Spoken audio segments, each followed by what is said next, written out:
Hello friends, how are you? Welcome to our YouTube channel Dhyan Commerce, the key of success. Please like, subscribe, share and press bell icon for notifications. Thank you.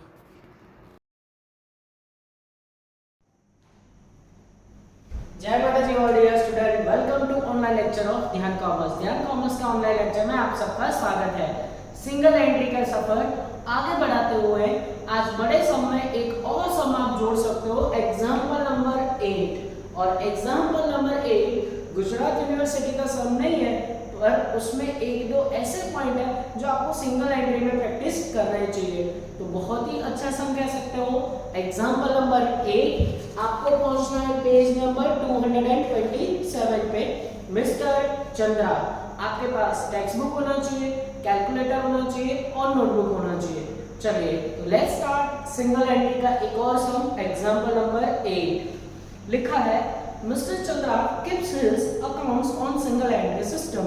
From the following detail, prepare trading account, profit and loss account for the year ending on 31st March 2018 and balance sheet as on that date. भाई mister Chandra नाम का बंदा है जो अपना account single entry से maintain कर रहा है और हमें उसकी बुक्स ऑफ अकाउंट की डिटेल दी गई है। उसके ऊपर से हमें क्या फाइंड आउट करना है? हमें फाइंड आउट करना है trading account, PNL account and balance sheet. Always single entry के सम में आपको बोला गया होता है कि पर्सन अपने अकाउंट सिंगल एंट्री से मेंटेन कर रहा है और आपको फाइनल अकाउंट बनाना है। बाकी के कितने अकाउंट्स बनेंगे ये कैसे पता चलेगा? डिटेल्स चेक करके। तो पेज नंबर 228 पे आ जाओ, उस पे जो डिटेल दिया गया है उसके ऊपर हम फोकस करेंगे। पहला डिटेल जो हमें दे दिया गया है वो है cash account as on for the 2017-18। फिर उसके बाद पूरा आपको रेडीमेड कैश अकाउंट है। सेकंड डिटेल दी गई है असेट्स एंड लायबिलिटी की डिटेल्स, और उसमें कॉलम है 1417 और 31st 2018 का। 1417 यानी कौन सा बैलेंस? Opening balance. चलो असेट एंड लायबिलिटी के सारे बैलेंस चेक करो, आपको कहीं ओपनिंग कैपिटल दिख रहा है? ओपनिंग कैपिटल जो हमें फाइनल बैलेंस शीट में चाहिए, अगर वो ना दिया हो आपको क्या प्रिपेयर करना पड़ेगा? Statement of affairs. तो स्टेटमेंट ऑफ अफेयर्स मैंने कंटिन्यू बना दिया है बिकॉज सम में वो नहीं दिया है। नेक्स्ट वन, फिर उसके बाद अदर इंफॉर्मेशन दिया है, यानी कि हमें ऐसे ट्रांजैक्शन जिसकी दो इफेक्ट देनी पड़ेगी। फिर बी, सी और डी वो एडजस्टमेंट है, और फिर उसी के साथ हमारा सम कंप्लीट होगा। तो जितना भी डिटेल है सिर्फ 4 या 5 जैसी इंफॉर्मेशन है, उससे हमारा सम कंप्लीट होगा। देखो अब यहाँ पे कैश अकाउंट हमने सिर्फ नहीं बनाया सिंगल एंट्री का, उसके अलावा सारे अकाउंट बनाए। सिंगल एंट्री में कैश क्यों नहीं बनाया? क्योंकि वो अंदर दिया हुआ है। उसके अलावा स्टेटमेंट प्रिपेयर किया, BR, debtor, bills payable and creditor account prepare किया। फिर उसके बाद फाइनल अकाउंट। शुरुआत हम ऑलवेज कहाँ से करते हैं? हम ऑलवेज ओपनिंग बैलेंस से शुरू करते हैं, पर यहाँ पे पहले आपको कैश बैलेंस दिया हुआ है।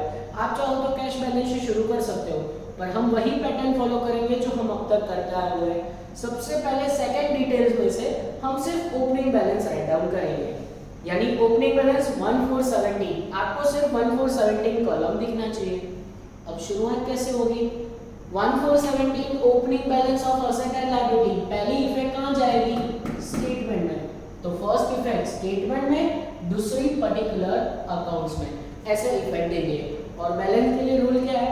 Debit to debit, credit to credit effect. पहला बैलेंस जो कि हमें दिया हुआ है डेटर, तो ये लिखा मैंने स्टेटमेंट में asset side debtor value rupees 16,000। Second effect वो जाएगा debtor account debit side to balance brought down. Opening का डेबिट टू डेबिट इफेक्ट देख लो, 16,000 यहाँ पे आ गए। थोड़ा सा इसका अमाउंट का कॉलम बड़ा कर देते हैं, 16,000। आगे बढ़े। सेकंड वन हमें दिया है क्रेडिटर का ओपनिंग बैलेंस। क्रेडिटर का फर्स्ट इफेक्ट स्टेटमेंट में लायबिलिटी साइड, ये लिखा मैंने क्रेडिटर का value rupees 10,000। Second effect creditor account credit side by balance brought down करके 10,000। आगे बढ़े। फिर उसके बाद बिल्स रिसीवेबल, वो भी हमारे लिए असेट है, ये लिखा मैंने बीआर अकाउंट करके value rupees 3,000। Second effect BR account debit side to balance brought down करके 3,000। आगे बढ़ रहे हैं। फिर उसके बाद बिल्स पेबल का दिया है, opening balance first effect statement में देख लो, यहाँ पे लिखा मैंने bills payable account value ₹2000। Second effect bills payable account credit side to balance brought down करके 2000, तो बैलेंस का debit to debit, credit to credit effect. Next one stock in trade लिखा हुआ है, स्टॉक इन ट्रेड का मतलब opening stock, एक effect कहां पे डालूं, स्टेटमेंट में, ये लिखा मैंने स्टेटमेंट में stock value ₹11,000। Second effect opening stock जाएगा ट्रेडिंग अकाउंट में डेबिट साइड, ये लिखा 11,000, इस तरीके से, यस। नेक्स्ट वन फिर उसके बाद दिया हुआ है हमें फर्नीचर, ओपनिंग बैलेंस है, फर्नीचर कहां पे डालूं, स्टेटमेंट में, यहां पे लिखा मैंने फर्नीचर वैल्यू ₹15,000। नेक्स्ट वन 15,000 का सेकंड इफेक्ट कहां पे दोगे, वो जाएगा सीधा बैलेंस शीट में, बैलेंस शीट में सबसे पहले लिख लेंगे फर्नीचर। देखो यहाँ पे भी मैंने फर्नीचर सबसे ऊपर लिखा है, ऐसा जरूरी नहीं है कि ऊपर लिखो, पर पर्टिकुलर फॉर्मेट ये कह रहा है कि फिक्स असेट पहले आती है, करंट असेट बाद में, तो ओपनिंग बैलेंस सारे यहाँ पे नोट डाउन हो रहा है। आपने देख रहा है कि अब तक जितने भी ओपनिंग लिखे एक इफेक्ट कहाँ पे डाले, स्टेटमेंट में। नेक्स्ट ओपनिंग बैलेंस, आने वाले दो ओपनिंग बैलेंस हमारे लिए बहुत ही important, unpaid salary, prepaid insurance. अब ओपनिंग बैलेंस है, एक इफेक्ट कहाँ पे दोगे, स्टेटमेंट में, सबसे पहले अनपेड सैलरी, अनपेड पेड करना बाकी है, वो कहाँ लिखा जाएगा, असेट या लायबिलिटी, तो अनपेड अपने लिए बच्चों होता है लायबिलिटी, क्या होता है, लायबिलिटी। अगर आप कोई पेमेंट बाकी रखते हो तो वो आपका लायबिलिटी है, अनपेड सैलरी करके यहाँ पे आपको दिखाना है, तो अनपेड सैलरी यानी कि 400 लायबिलिटी साइड। सेकंड इफेक्ट बहुत ही इंपॉर्टेंट, पीएनएल में उसका फॉर्मेट आएगा, एक होता है सैलरी का खर्चा, उसमें अनपेड प्लस होता है, अनपेड या आउटस्टैंडिंग आप दोनों बोल सकते हो, पर अनपेड कौन सा प्लस होगा, closing will be plus, unpaid opening will be minus, closing plus opening minus, तो इसमें इस तरीके से हम वैल्यू काउंट करेंगे। तो ओपनिंग का हमारे पास वैल्यू है 400। अब बच्चों वो चेक कर ले कि डेबिट टू डेबिट और क्रेडिट टू क्रेडिट इफेक्ट होता है कि नहीं, यहाँ पे लायबिलिटी साइड लिखा यानी क्रेडिट इफेक्ट दिया, यहाँ डेबिट साइड से माइनस दिया, यहाँ पे भी क्रेडिट इफेक्ट, तो बैलेंस का credit to credit, debit to debit effect. तो यहाँ पे आपको ये सैलरी का फॉर्मेट याद रहना चाहिए। एग्जैक्ट उससे उल्टा फॉर्मेट इंश्योरेंस का आता है। देखो अगर मैं यहाँ पे इंश्योरेंस का फॉर्मेट लिखूं इसके बाद, तो insurance premium paid, insurance premium में क्या होता है, उसमें होता है प्रीपेड, क्या होता है, प्रीपेड, उसमें ओपनिंग प्लस होगा और प्रीपेड का क्लोजिंग माइनस होगा, opening plus closing minus, exact salary से उल्टा फॉर्मेट। तो अब हमारे पास प्रीपेड इंश्योरेंस भी दिया हुआ है, प्रीपेड इंश्योरेंस कितना दिया हुआ है हमें, तो इंश्योरेंस का वैल्यू हमारे पास है, प्रीपेड इंश्योरेंस वैल्यू ₹600, और ये ओपनिंग बैलेंस है इसीलिए यहाँ पीएनएल में वो प्लस हो जाएगा, यानी 60 यहाँ पे प्लस, कुछ इस तरीके से, ठीक है, समझ में आ रहा है। तो यहाँ पे असेट साइड, यहाँ पे डेबिट, तो बैलेंस का डेबिट टू डेबिट इफेक्ट हो गया। इसी के साथ जो भी ओपनिंग बैलेंस थे वो हमने आराम से राइट डाउन कर लिए। अब चाहे तो क्लोजिंग बैलेंस भी ले सकते हो, पर हम सीक्वेंस के हिसाब से जाएंगे, तो हम सबसे पहले क्या करते हैं, अब कैश अकाउंट ले लेते हैं, फिर उसके बाद आप चाहो तो क्लोजिंग या अदर इंफॉर्मेशन भी ले सकते हैं। तो अब मैं जा रहा हूँ कैश अकाउंट के ऊपर।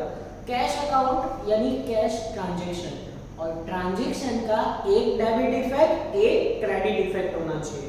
अगर उन्होंने कैश आया होगा तो डेबिट किया होगा, अब हमें उसको क्रेडिट इफेक्ट देनी है हमने बनाए हुए अकाउंट में। अगर उन्होंने कैश अकाउंट क्रेडिट किया है, हमने बनाए हुए अकाउंट में डेबिट करना होगा, यानी ट्रांजैक्शन का डेबिट और क्रेडिट इफेक्ट। सबसे पहले कैश अकाउंट डेबिट साइड ले लेते हैं, उसमें पहला बैलेंस है टू बैलेंस ब्रॉट डाउन करके 1500, कैश का ओपनिंग बैलेंस, क्या हमने कोई अकाउंट बनाया उसमें वो लिखा जाएगा, स्टेटमेंट में कैश का ओपनिंग बैलेंस आएगा, आएगा, कैश बैलेंस करके 1500 लिख दो, इस तरीके से, यस। नेक्स्ट वन, वहां पे लिखा है डेटर अकाउंट, कैश में डेबिट, तो डेटर अकाउंट में कौन से साइड लिखूं, क्रेडिट साइड। क्या लिखूं, सामने वाले अकाउंट का नाम, that is cash account, value rupees 80,000। और ये ट्रांजैक्शन कौन सा है, डेटर के पास से पैसे मिले, पैसे आए, कैश अकाउंट डेबिट, कौन पैसे दे रहा है, डेटर दे रहा है, क्रेडिट टू गिवर। और ट्रांजैक्शन में ना पढ़ना हो तो उन्होंने डेबिट किया है, हमें क्या करना पड़ेगा, credit. Next one, bills receivable करके लिखा है, वहां पे डेबिट, तो डीआर अकाउंट क्रेडिट साइड क्या लिखूं, अगेन कैश अकाउंट करके वैल्यू रुपीज 7,000, इस तरीके से। ठीक है, चलो नेक्स्ट वन आगे बढ़ते हैं। फिर उसके बाद लिखा है सेल्स, कैश में सेल्स का मतलब क्या होता है, कैश सेल हुआ है, कैश सेल कहाँ लिखोगे, ट्रेडिंग अकाउंट क्रेडिट साइड, ये लिखा कैश सेल, वैल्यू रुपीज 50,000। आगे बढ़ रहे हैं। उसके बाद नेक्स्ट वन है bad debt recover. Bad debt recover गलती से इसको टाट के फॉर्मेट में मत लिखना, बैड डेट और बैड डेट रिजर्व अलग होता है और ये बैड डेट रिकवर है। एक टाइम में आपने बैड डेट कंसीडर कर लिया होगा, डेटर का सिचुएशन अच्छा हुआ, उसने आपको पैसे दे दिए, कैश आ रहा है, कैश अकाउंट डेबिट, ये अपने लिए फायदा है, फायदा कहाँ जाएगा, पीएनएल अकाउंट क्रेडिट साइड लिखना होता है बैड डेट रिकवर। चलो बैड डेट रिकवर का वैल्यू है हमारे पास, वैल्यू रुपीज 500, इस तरीके से। ठीक है, नेक्स्ट पे आगे बढ़ते हैं। फिर उसके बाद सेल्स ऑफ ओल्ड फर्नीचर, इसको टिक मार्क करके रखो, फर्नीचर का सेल करोगे अपने आप उसमें एक पॉइंट आएगा जो हमें लास्ट में सॉल्व करना बहुत ही जरूरी होता है, तो उसका इफेक्ट हम अभी नहीं देंगे। अदरवाइज फर्नीचर परचेस करो तो फर्नीचर में प्लस होता है, सेल करो तो उसमें माइनस होता है, पर उसमें एट द लास्ट हम डेप्रिसिएशन चार्ज करेंगे और एक अपने आप करने वाला पॉइंट, जब जब कोई फिक्स असेट बेची जाएगी उसमें आइदर आपको प्रॉफिट होगा आइदर लॉस, तो वो भी फाइंड आउट करना जरूरी है। तो ये पॉइंट हमने पेंडिंग रखा है, वो लास्ट में सॉल्व करेंगे। अभी के लिए कैश अकाउंट क्रेडिट साइड जाते हैं, सबसे लेंदी साइड। सबसे पहला मुझे दिखाई दे रहा है क्रेडिटर, तो वहां पे क्रेडिट इफेक्ट है। अब मुझे डेबिट करना है, डेबिट कहाँ करूं, क्रेडिटर अकाउंट डेबिट साइड, क्या लिखूं, कैश अकाउंट, वैल्यू रुपीज 90,000। फिर उसके बाद बिल्स पेएबल, तो बिल्स पेएबल अकाउंट कौन सी साइड जाएगा, अब bills payable account debit side, क्या लिखूं वहां पे, बाय कैश अकाउंट, यानी टू कैश अकाउंट करके वैल्यू 6,000, कुछ इस तरीके से। ठीक है, नेक्स्ट वन परचेस लिखा है, परचेस का मतलब ये कौन सा परचेस हुआ, कैश परचेस। कैश परचेस कहां पे डालोगे, trading account debit side, cash purchase में वैल्यू रुपीज 20,000, इस तरीके से। आगे बढ़े, नेक्स्ट वन सैलरी करके लिखा है, अब सैलरी यानी खर्चा, खर्चे कहाँ डालोगे, पीएनएल अकाउंट में, ये रहा सैलरी का फुल फॉर्मेट, ये कितना है वैल्यू सैलरी का 6,000, इस तरीके से। फिर उसके बाद इंश्योरेंस का भी फॉर्मेट है हमारे पास, तो इंश्योरेंस का खर्चा 360 है, तो ये लिखा 360। आगे बढ़ता है, फिर लिखा है 10% इन्वेस्टमेंट, ब्रैकेट में परचेज ऑन 1 टाइम 17। अब इन्वेस्टमेंट परचेस करोगे, कोई भी चीज अगर परचेस करोगे, कैश आएगा या कैश जाएगा, तो बोले कैश जाएगा, और इन्वेस्टमेंट आपके पास आएगा। इन्वेस्टमेंट भी कहाँ दिखाया जाता है, असेट में, तो वहां पे क्रेडिट, हम उसकी डेबिट इफेक्ट देंगे असेट में। ये लिखा मैंने 10% इन्वेस्टमेंट, 110 को खरीदे हैं तो 110 रेट लिख दिया, और वैल्यू लिखा मैंने 5,000। बाहर क्यों नहीं लिखा इसको, तो 10% इन्वेस्टमेंट बाहर इसलिए नहीं लिखा क्योंकि उसके ऊपर हिडन एडजस्टमेंट आएगा। इन्वेस्टमेंट के ऊपर आपको क्या मिलेगा, इंटरेस्ट मिलेगा, और वो इंटरेस्ट वहां पे प्लस होगा और उसकी इफेक्ट पीएनएल में क्रेडिट साइड आएगी, पर अभी नहीं, वो इफेक्ट भी हम लास्ट में देंगे। आगे बढ़ रहे हैं, फिर उसके बाद दिख रहे हैं मिसलेनियस एक्सपेंसेस। एक्सपेंसेस कहाँ डालोगे, पीएनएल अकाउंट डेबिट करोगे, मिसलेनियस एक्सपेंसेस, वैल्यू रुपीज 7640। आगे बढ़ रहे हैं, फिर उसके बाद है ड्राइंग, कैश का ड्राइंग, ड्राइंग करने से कैश जाएगा स्पेशल जगह, क्या होगा वो, ओपनिंग कैपिटल में से हम क्या करते हैं, ड्राइंग को माइनस करते हैं। पर इसमें दो एडजस्टमेंट है, पहला ये जो कैश वाला ड्राइंग है ना, वो मैं इनर कॉलम में लिखने जा रहा हूँ 6,000, क्योंकि इसमें एक और ड्राइंग आएगा। अगर डायरेक्ट बाहर लिख देते तो भी चल जाता है, पर पर फिर भी अभी मुझे पता है, इसलिए मैं इनर कॉलम में कैश करके लिख रहा हूँ। वो करना माइनस ही है। आगे बढ़ रहे हैं, देखते ही देखते कैश का क्लोजिंग बैलेंस तक हम पहुंच गए। बाय बैलेंस सीडी करके कैश का क्लोजिंग दिया है। कैश का क्लोजिंग कहाँ डालोगे? बैलेंस शीट में, क्योंकि कोई भी असेट्स एंड लायबिलिटी का क्लोजिंग बैलेंस हो वो बैलेंस शीट में लिखा जाता है। थोड़ी सी लाइन छोड़ के कैश बैलेंस, कैश का क्लोजिंग है हमारे पास 1000। तो इस तरीके से मोस्ट ऑफ द डिटेल हमने फुलफिल कर लिया। ओपनिंग का debit to debit effect statement में और अकाउंट में डाला। कैश अकाउंट का सिर्फ एक इफेक्ट, उन्होंने डेबिट तो हमने क्रेडिट करके खत्म किया। अब हम चाहे तो क्लोजिंग बैलेंस भी लिख सकते हैं और चाहे तो अदर ट्रांजैक्शन भी ले सकते हैं। मैं क्या कर रहा हूँ, पहले वो अदर ट्रांजैक्शन एक 4 ट्रांजैक्शन ले रहा हूँ, फिर उसके बाद क्लोजिंग एंड एडजस्टमेंट पे जाएंगे। तो सबसे पहले नंबर 3 में पहला है discount allowed during the year. Discount allowed 2 जगह पे एंट्री, P&L डेबिट, क्योंकि वो हमारे लिए खर्चा है। ये लिखा मैंने discount allowed, value ₹2000। Second effect debtor account credit side, discount allowed 2000।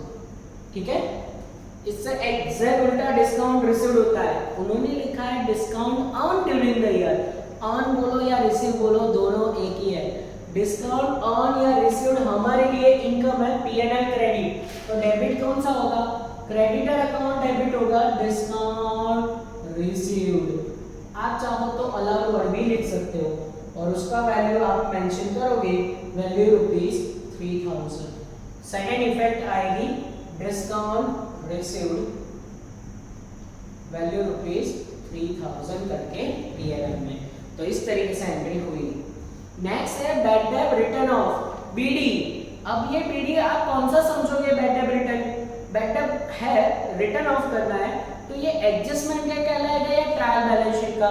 तो जब भी आपको ऐसे कोई पैराग्राफ में दिया हो ना, वो एडजस्टमेंट का नहीं होना चाहिए, वो होगा ट्रायल बैलेंस शीट। और मोस्ट ऑफ द 99% स्टूडेंट इसको एडजस्टमेंट का समझ लेते हैं और उनका आंसर कभी नहीं आता, क्योंकि अगर ट्रायल बैलेंस शीट का बैड डेट है, एक इफेक्ट आपके फॉर्मेट में जाएगी, दूसरी इफेक्ट जाएगी डेटर अकाउंट में। एडजस्टमेंट का बैड डेट है तो वो डेटर में से माइनस होता है और सेकंड इफेक्ट आपके फॉर्मेट में जाती है। फर्क क्या पड़ेगा? डेटर अकाउंट बंद करोगे तो जो आंसर मिसिंग होगा उसकी वैल्यू गलत आएगी। फाइनल आंसर में भी आ जाएगा पर पेपर चेकर के आंसर के साथ आपका आंसर मैच नहीं होगा। अगर आपको देखना हो तो एडजस्टमेंट नंबर D चेक करो, लिखा है provide reserve for doubtful debt 5% on debtor. यहाँ पे सिर्फ रिजर्व रखने के लिए बोला है 5%। अगर बैड डेट होता तो उसके साथ आपको दे देते। तो अभी ये बैड डेट कौन सा समझोगे आप? ट्रायल बैलेंस शीट का। कहाँ लिखोगे? P&L account debit side bad debt का format, bad debt plus bad debt reserve minus bad debt reserve, टैट TAAT। और ये कौन सा है? ये बैड डेट है ट्रायल बैलेंस शीट का। कितना है? वैल्यू ₹2000। सेकेंड इफेक्ट कहाँ पे दोगे? जहां पे डिस्काउंट अलाउड लिखा है वहां पे बैड डेट करके 2000, इस तरीके से। ठीक है, next transaction bills receivable endorsed to creditor. Generally bills receivable का कनेक्शन डेटर के साथ है, पर ये क्रेडिटर को क्यों दिया है? जब क्रेडिटर आपके पास पैसे लेने आए, आप उसको बोल सकते हो कि हमारे पास BR है, आप BR लेके जाओ, या फिर उसको कह सकते हो कि आप बिल्स पेबल लिखो, हम एक्सेप्ट करेंगे। तो इसका मैं डेफिनेटली आपको एंट्री करवाऊंगा। यहाँ पे कहीं ना कहीं एंट्री लिख रहा हूँ BR एंडोस टू क्रेडिटर। अब अगर आप क्रेडिटर को BR दे रहे हो, हमारे लिए अकाउंट के दो नाम तो है, BR एंड क्रेडिटर, पर आप ये सोचो कि BR क्रेडिटर को दोगे तो BR आएगा या BR जाएगा? तो बोले BR जाएगा। कौन लेके जाएगा? क्रेडिटर। तो एंट्री क्या होगी? Creditor account debit to BR account और वैल्यू ₹1000। कुछ इस तरीके से इसकी एंट्री होगी बच्चों। और एंट्री का पोस्टिंग कर ले हम। एंट्री का पोस्टिंग कहाँ होगा? Creditor account debit side BR account value ₹1000 and BR account में credit side by creditor account value ₹1000। कुछ इस तरीके से हम एंट्री करेंगे। फिर उसके बाद अगर हमें आगे बढ़ना है तो अब हम क्लोजिंग बैलेंस लिख लेते हैं। तो क्लोजिंग बैलेंस के लिए इंफॉर्मेशन नंबर 2 में वापस जाना पड़ेगा। उसमें कौन सी कॉलम देखोगे, 31/3/2018 वाली कॉलम। तो उसमें जितना भी असेट्स एंड लायबिलिटी का क्लोजिंग दिया है, क्लोजिंग की पहली इफेक्ट कहां पे दोगे आप, बैलेंस शीट में। दूसरा इफेक्ट कहां पे दोगे, व्हाटएवर द अकाउंट्स में। चलो सबसे पहला क्लोजिंग है डेटर का। डेटर का क्लोजिंग कहां लिखूं, असेट साइड। ये लिखा मैंने डेटर, वैल्यू ₹20,000, बाहर नहीं लिखा। क्यों, लास्ट एडजस्टमेंट डेटर से रिलेटेड है। तो पहला इफेक्ट बैलेंस शीट में। दूसरा देखो कहां लिख रहा हूं, डेटर अकाउंट क्रेडिट साइड, सबसे लास्ट में उसका क्लोजिंग 20,000, इस तरीके से। नेक्स्ट वन, फिर उसके बाद है क्रेडिटर का क्लोजिंग। पहली इफेक्ट बैलेंस शीट में, ये लिखा मैंने creditor, value ₹12,000। Second effect creditor account debit side, सबसे लास्ट में 12,000। आगे बढ़ रहा है। फिर उसके बाद है बिल्स रिसीवेबल का क्लोजिंग। बिल्स रिसीवेबल यहाँ पे 2 लाइन छोड़ के बीआर का क्लोजिंग, वैल्यू ₹5,000। नेक्स्ट वन, वो 5,000 आप बीआर अकाउंट में क्रेडिट साइड सबसे लास्ट में लिखोगे, उसका क्लोजिंग 5,000, इस तरीके से। फिर उसके बाद है बिल्स पेएबल। पहली इफेक्ट लायबिलिटी में, bills payable, value ₹4,000। Second effect उसके पर्टिकुलर अकाउंट में सबसे लास्ट में 2 बैलेंस कैरी फॉरवर्ड करके 4,000 उसका क्लोजिंग, इस तरीके से। नेक्स्ट हमें क्लोजिंग दिया है स्टॉक। स्टॉक यानी करंट असेट, ये लिखा है यहाँ पे stock, value ₹14,000। Second effect trading account में क्रेडिट साइड क्लोजिंग स्टॉक करके 14,000, इस तरीके से। आगे बढ़े। फिर उसके बाद फर्नीचर का क्वेश्चन मार्क दिया है, वो तो हम लास्ट में अभी नोट बना के फाइंड आउट करेंगे। अनपेड सैलरी, प्रीपेड इंश्योरेंस, जैसे उसका ओपनिंग आपने स्टेटमेंट में लिखा था, सेम दोनों का क्लोजिंग आपको पहले इफेक्ट कहां पे देनी है, बैलेंस शीट में, और दूसरा इफेक्ट पीएनएल में उसका फॉर्मेट है। तो सबसे पहले अनपेड सैलरी, बोलो अनपेड सैलरी लायबिलिटी कहोगे या असेट, तो वो लायबिलिटी है, ये लिखा liability side unpaid salary, value ₹600। Second effect PNL में वो क्या हो जाएगा, यहाँ पे प्लस हो जाएगा 600। आगे बढ़े। फिर आएगा प्रीपेड इंश्योरेंस। प्रीपेड इंश्योरेंस अपने लिए क्या है, वो अपने लिए एक तरह का असेट है। प्रीपेड इंश्योरेंस का क्लोजिंग बैलेंस है 90, तो यहाँ पे क्लोजिंग यहाँ से माइनस करना पड़ेगा 90। चलो अब इसको प्लस माइनस करके बाहर लिख दे। आई थिंक यहाँ पे 6200 आएगा, और यहाँ पे अगर आप प्लस माइनस करोगे 330 आंसर आएगा। तो इसी के साथ मोस्ट ऑफ द डिटेल हमारे सामने यहाँ पे फुलफिल हो रही है। सिर्फ कुछ इंफॉर्मेशन बाकी है, जिसमें सबसे ज्यादा इंपॉर्टेंट है 3 एडजस्टमेंट और अकाउंट कैसे बंद करना। मैं थोड़ी सी बोर्ड पे आपको स्पेस दे देता हूँ, सारे अकाउंट्स आपको अच्छे तरीके से दिख ले, तो आराम से यहाँ तक का काम आप कॉपी कर सकते हो।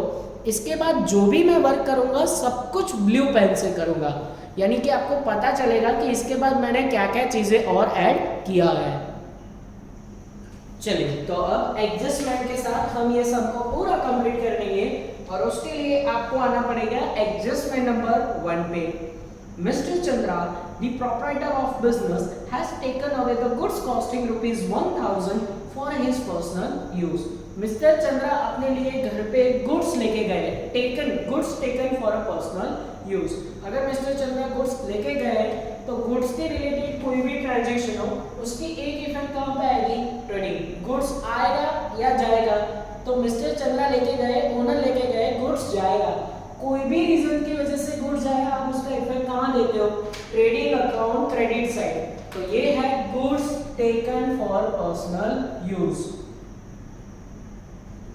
एक इफेक्ट हमने दे दिया पीएनएल में, ट्रेडिंग अकाउंट में, पर्सनल यूज के लिए लेके गए गुड्स। कितने गुड्स लेके गए, 1000। सेकेंड इफेक्ट बहुत ही इंपॉर्टेंट है, बैलेंस शीट में ओपनिंग कैपिटल में से ये माइनस होगा, क्या लिखेंगे यहाँ पे, ड्राइंग है, मतलब गुड्स का ड्राइंग है। कितना गुड्स का ड्राइंग है, 1000, और टोटल ड्राइंग कितना हुआ, 7000। जब ओपनिंग कैपिटल आ जाएगा तो उसमें से 7000 हमें माइनस कर देना है। Second most important transaction, adjustment number C, ये वाले सम के लिए ज्यादा इंपॉर्टेंट है। लिखा है प्रोवाइड डेप्रिसिएशन ऑन फर्नीचर 10% पर एनम, the written down value of furniture was sold 5000 on 1417। हमें फर्नीचर के ऊपर डेप्रिसिएशन का रेट दिया हुआ है और साथ ही साथ हमें बोला है कि 15 को जो आपने सोल्ड किया उसका रिटन डाउन वैल्यू कितना है। तो इसमें फर्नीचर में हमें 3 काम करना है बच्चों। सबसे पहला उसका क्लोजिंग ढूंढना है, सेकंड डेप्रिसिएशन टोटल कितना होगा वो फाइंड आउट करना है, और तीसरा कोई बताने नहीं आएगा फर्नीचर आपने बेचा उस पे प्रॉफिट हुआ या लॉस। तो सबसे पहले मैं उसका क्लोजिंग फाइंड आउट कर रहा हूं और वो काम तो हम यहाँ पे भी कर सकते हैं। सबसे पहले इसमें से सोल्ड माइनस करेंगे 1417 का सोल्ड, उसका रिटन डाउन वैल्यू आपको दिया है 5000, तो फिर आपके पास यहाँ पे बचेगा 10000। और अभी क्या कर लेते हैं 5000 पे डेप्रिसिएशन अलग से काउंट कर लेंगे, पर 15 में से 5000 का सोल्ड कर दिया, अब जो बचा है 10 उस पे पूरे साल का डेप्रिसिएशन लगाओ 20% पूरे साल का, क्योंकि हमें बैलेंस भी 51,417 का ही दिया है रिटर्न डाउन वैल्यू, दिख रहा होगा आपको। और 20% डेप्रिसिएशन के हिसाब से इसमें 2000 आपको माइनस करना है और फर्नीचर का क्लोजिंग आ जाएगा 8000। तो फर्नीचर का क्लोजिंग हमें बैलेंस मिल चुका है, वैल्यू ₹8000। ठीक है बच्चों, चलो ये काम हो गया अपने लिए अच्छे तरीके से। और फिर हमें सेकेंडली अब जो काम करना है, मुझे उसके लिए नोट्स प्रिपेयर करना पड़ेगा। बोर्ड पे बहुत ही कम जगह बचेगी, तो मैं यहाँ पे थोड़ा सा रफ करके यहाँ पे बैलेंस शीट में जगह बना के यहाँ पे आपको वो पॉइंट समझा रहा हूँ। तो अब मुझे सेकेंड नोट बनानी है, नोट नंबर 2 या नोट नंबर 1 हमारा पहला नोट। लिखेंगे प्रॉफिट और loss on sale of furniture. Furniture बेचने से आपको प्रॉफिट हुआ या लॉस ये फाइंड आउट करना है।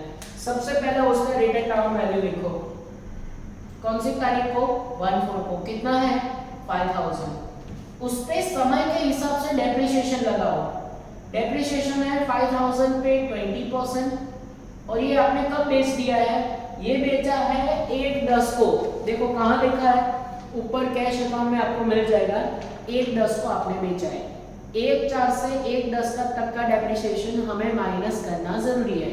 चलो काउंट करें, 1/4 से यानी चौथा, 4th, 5th, 6th, 7th, 8th, 9th, 110 है तो 10 काउंट करेंगे नहीं। कितने महीने का डेप्रिसिएशन है, 6 महीने का डेप्रिसिएशन है। 6 डिवाइड बाय 12, तो 5000 इंटू 20 इंटू 6 डिवाइड बाय 12 करोगे, आंसर विल बी 500। और यहाँ पे माइनस करने से आपके पास आंसर आएगा 4500। ये क्या मिला, बैलेंस। कौन सी तारीख को, 1/10 को। तो जो फर्नीचर आपने बेचा है भले उसका रिटन डाउन वैल्यू 5000 हो, पर डेप्रिसिएशन समय के हिसाब से चार्ज करने के बाद 1/10 का उसका वैल्यू बन जाता है 4500। तो अब कंपेयर करो सेल वैल्यू के साथ। आपने 3000 में बेचा, फर्नीचर कितना का है 45, तो कम प्राइस पे बेचा, इसको सोल्ड आपने 3000 पे किया, बीच का जो डिफरेंस है 1500। मैं देख लेता हूँ कि 1500 आंसर आपके वहां पे कट तो नहीं हो रहा है ना, यस 1500 थोड़े से कट हो रहा है बच्चों। तो यहाँ सोल्ड में से ये जो आंसर है आपका 1500 वो कहलाएगा बच्चों loss. 1500 is consider as a loss on sale of furniture, यानी फर्नीचर बेचने से आपको नुकसान हुआ। अगर यही हमें कैश अकाउंट में 6000 का दिया होता ना, कि हमें ऐसा बोला होता कि फर्नीचर 6000 में बेचा, तो 4500 की चीज अगर आपने 6000 में बेची 1500 प्रॉफिट होता। पर यहाँ पे हमने कम प्राइस पे बेचा, इसलिए क्या हुआ, लॉस। पर अब देखो क्लोजिंग यहाँ पे ऑलरेडी लिखा जा चुका है। 2 चीजें लिखनी बाकी है, depreciation on furniture and loss on sale of furniture. दोनों जाएगा P&L अकाउंट डेबिट साइड। ये P&L अकाउंट कैरी फॉरवर्ड है, ये लिखा मैंने डेप्रिसिएशन ऑन फर्नीचर। ध्यान से देखना, पूरे साल का जो फर्नीचर है उस पे 2000 डेप्रिसिएशन है, और ये जो हमने बेचा है उस पे 500 डेप्रिसिएशन है। 2000 प्लस 500 टोटल 2500। एंड दूसरा loss on sale of furniture value rupees note number 1 से मिला, कितना मिला 1500। ठीक है, कुछ इस तरीके से। डन। अब एक हिडन एडजस्टमेंट भी सॉल्व कर ले अभी साथ में। 10% इन्वेस्टमेंट है 5000 का, उस पे भी इंटरेस्ट प्लस कर दो। चलो इंटरेस्ट के लिए यहाँ पे 5000 इंटू 10% इंटू 110 है, 31 तक जाओ, 10 11 12 फर्स्ट सेकंड थर्ड, पूरे 6 महीने का इंटरेस्ट यहाँ पे भी काउंट हो रहा है। तो आई थिंक यहाँ पे आंसर आएगा 250 और 250 इसमें जोड़ोगे 5250 आंसर बाहर जाएगा। सेकेंड इफेक्ट, यहाँ पे असेट में इंटरेस्ट प्लस किया, सेकेंड इफेक्ट हो जाएगा पीएनएल अकाउंट क्रेडिट। क्या लिखोगे? इंटरेस्ट ऑन इन्वेस्टमेंट, कितना? 250 रुपए। इस तरीके से अब एक एडजस्टमेंट बाकी है अभी भी, डेटर के ऊपर लिखा है provide reserve for doubtful debt 5% on debtor, debtor के ऊपर बीडीआर रखो 5%। चलो 5% का आंसर यहाँ पे कितना आएगा? तो आई थिंक 1000 माइनस करोगे 19000 बाहर जाएगा। सेकेंड इफेक्ट, पीएनएल अकाउंट में debit side bad debt reserve ये एडजस्टमेंट का है 1000 और कुछ है नहीं, सो टोटल 3000 यहाँ पे बाहर जाएंगे। ठीक है, कुछ इस तरीके से मैं चेक कर लेता हूँ कि हमारा आंसर शायद तक रॉन्ग ना हो। बिल्कुल सही है बच्चों, टोटल जो हमने यहाँ पे अब तक काउंट किया है एकदम सही तरीके से आ रहा है आंसर। चलो आगे बढ़े। एडजस्टमेंट खत्म हुए, सब कुछ जो लिखना चाहिए था वो भी खत्म हुआ। रिटर्न ये वाले सब में है नहीं, तो सबसे पहले हम कौन सा अकाउंट बंद करेंगे? Statement of affairs. चलो स्टेटमेंट का टोटल करेंगे 46,560 और जो मिसिंग आएगा वो हमें पहले से पता है कि ओपनिंग कैपिटल नहीं दिया था, वो यहाँ पे मिसिंग आएगा। 34,160 इसका आंसर आएगा। ओपनिंग कैपिटल कहाँ लिखोगे?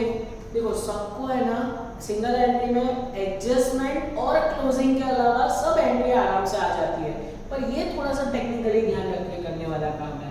34,160 will be the opening capital.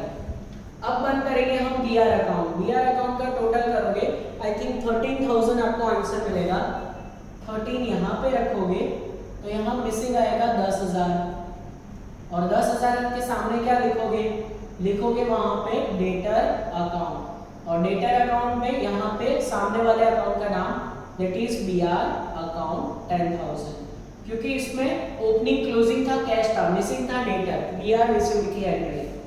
अब आप डेटर अकाउंट भी बंद कर सकते हो।